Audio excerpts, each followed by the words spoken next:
Да.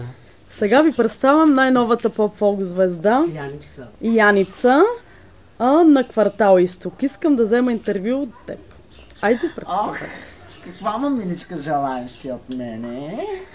Как се представихте в новия ви клип? Екстра. Много ме харесват мъжете. Най-повече мъжете. Жените не толкова, колкото мъжете ме обичат.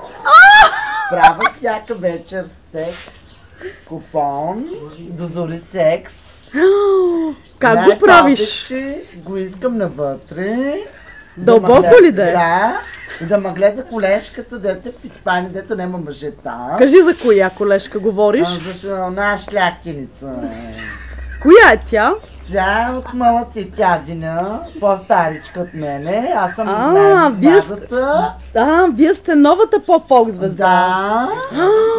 Така. Аз съм работила в Австрия на пътя и ме харесват Къде работи? В Австрия съм работила на пътя и имам точно правилни секунди 10 минути с мъжете.